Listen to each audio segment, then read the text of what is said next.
Hello students, I hope you are all doing good. तो जैसा कि आपको पता है, लर्न बाय मैप्स के नाम से एक सीरीज काफी टाइम से हम इसको कंटिन्यू कर रहे हैं। आज हम इसका सेट 44th करेंगे। पूरे वीक में जो भी इंपॉर्टेंट न्यूज आती है करंट अफेयर्स की, स्टैटिक अफेयर्स में जो भी मैप बेस्ड कंटेंट है उसको मैं एक क्लास में आपके लिए कवर करता हूं। Learn by maps for UPSC and state PCS exam set 44th। ठीक है, देखते हैं आज का हमारा पहला इंपॉर्टेंट मैप। तो रिसेंटली इलेक्शंस अनाउंस कर दिए गए लेजिस्लेटिव असेंबली या विधानसभा के for the state of Bihar. और ये इलेक्शंस दो फेज में होंगे। On 6th of November vote करेंगे ये सब constituencies, total 121 seats. On 11th of November ये ब्लू वाली कौन, तो 6th ऑफ नवंबर को रेड वाली या मरून वाली, और 11th ऑफ नवंबर को ब्लू वाली। इसमें टोटल सीट्स है 122, total number of seats 243 seats का इलेक्शन होगा और रिजल्ट आएगा 14th ऑफ नवंबर। जैसे लोकसभा का इलेक्शन फेज वाइज होता है, उसमें भी मैप आता है फेज 1 में कहां कहां वोटिंग, फेज 2, इस तरह से यहां पर भी दो फेज में इलेक्शन कमीशन इलेक्शन कंडक्ट करवाएगा for the state of Bihar. ये एक बहुत ही ज्यादा क्रूशियल मैप है। आप लोग बचपन से इसको पढ़ते आए, जम्मू एंड कश्मीर स्टेट, फिर आप कुछ सालों से Jammu and Kashmir, UT, Ladakh, UT पढ़ रहे हो। पर आपको पता होना चाहिए इसमें दो कंट्रीज की इलीगल ऑक्यूपेशन है। पीओके, पाकिस्तान ऑक्यूपाइड कश्मीर, जो एलओसी लाइन ऑफ कंट्रोल पे आके खत्म होता है। Aksai Chin, illegal occupation by China, जो LOC sorry LAC line of control LAC पे खत्म होता है। तो ये है लाइन ऑफ कंट्रोल एलओसी, ये है line of actual control LAC. यहां पर आपको सियाचिन ग्लेशियर देखने को मिलेगा जो 1984 में पार्ट बना था इंडिया का अंडर ऑपरेशन मेघदूत। ये है तक्षगाम वैली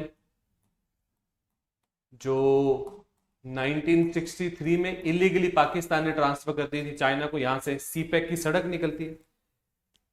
ये पार्ट इंडिया के कंट्रोल में क्यों नहीं है?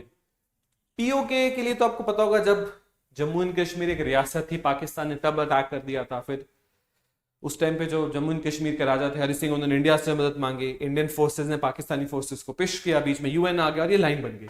और अक्सर चीन जो 1962 की वॉर थी, हमने शुरू में उस वॉर को उतना सीरियस ले लिया और बहुत बड़ा लैंड का लॉस यहाँ पर हमें हो गया। रिसेंटली बहुत बड़े स्केल पे प्रोटेस्ट हुए थे पाकिस्तान के द्वारा जो इलीगल ऑक्यूपाइड पीओके है, वहां के लोगों की काफी सारी डिमांड्स थी, जिन डिमांड्स को पाकिस्तानी गवर्नमेंट को मानना पड़ा। वो इन्फ्लेशन वगैरह एक बहुत बड़ा रीजन था जिसको लेकर वहां के जो लोग थे वो अपनी गवर्नमेंट के अगेंस्ट थे। मतलब वैसे तो इलीगल गवर्नमेंट ही है, पर चलो अपनी सरकार के अगेंस्ट थे।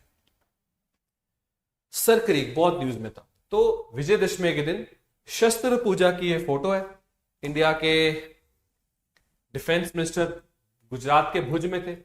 उसी से थोड़ी सी दूरी पे आपको देखने को मिलेगा सरक्रीक। इसको जूम इन करें तो ये एक्चुअल में सरक्रीक है जो डिस्प्यूटेड है बिटवीन इंडिया एंड पाकिस्तान।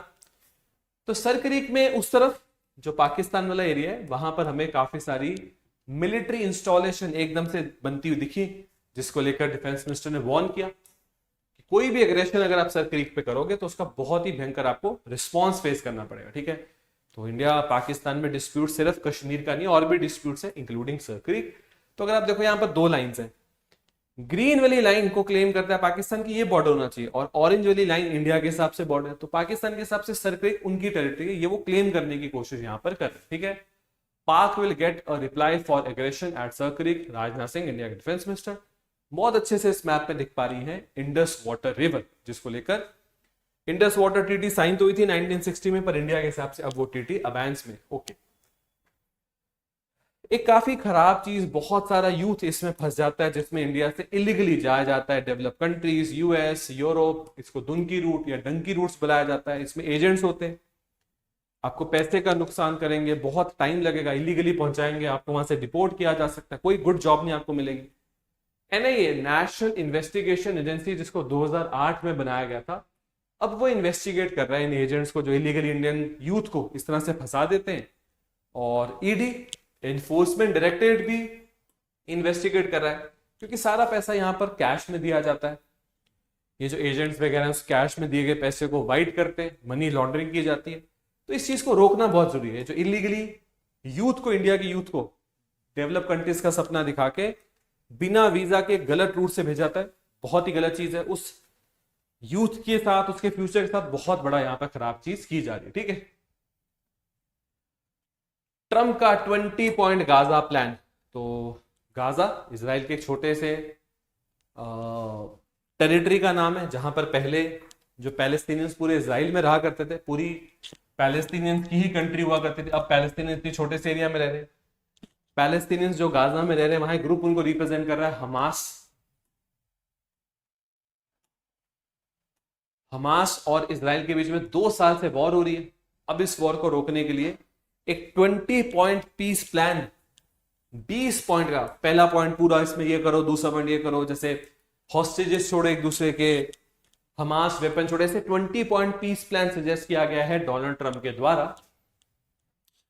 तो इसी का नाम है गाजा पीस प्लान, जिसको इंडिया के प्राइम मिनिस्टर ने भी अपनी तरफ से अप्रूवल दिया कि हाँ, इससे पीस बिल्कुल अटेन किया जा सकता है। तो जो इजराइल एज अ कंट्री है, जिसमें आज इजराइल के जूज रहते हैं, पहले यहां पर पैलेस्टीनियन मुस्लिम रहते थे, जिनको इजरायली जूज ने इस छोटे से एरिया में फंसा दिया गाजा में।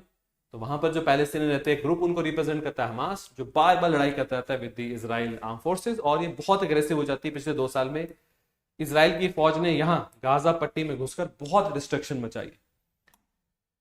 ठीक है, 2 रेलवे लिंक रिसेंटली अनाउंस किए गए between India and Bhutan. Bhutan जिसकी कैपिटल है थिम्फू, इंडिया और भूटान के बॉर्डर को प्रोटेक्ट करता है एसएसबी सशस्त्र सीमा बल। एक railway link from Banarhat west Bengal to Samtse Bhutan अगले 3 साल में पूरा किया जाएगा। एक रेलवे लिंक कोकराझार असम से भूटान के गेलफू अगले 4 साल में पूरा किया जाएगा। ट्रेड, टूरिज्म, इन सब चीजों को इंप्रूव करने के लिए 2 रेलवे लिंक रिसेंटली अनाउंस किए गए बिटवीन इंडिया एंड भूटान। ठीक है स्टूडेंट्स, इसके साथ पूरे वीक में जो भी इंपॉर्टेंट मैप्स, न्यूज, जो कुछ भी मुझे कवर करना था मैंने कवर कर लिया। मिलेंगे हम अपनी ऐसे ही नेक्स्ट सेट, मतलब सेट 45th में। तब तक ले thank you and have a very successful day. Thank you students, thank you.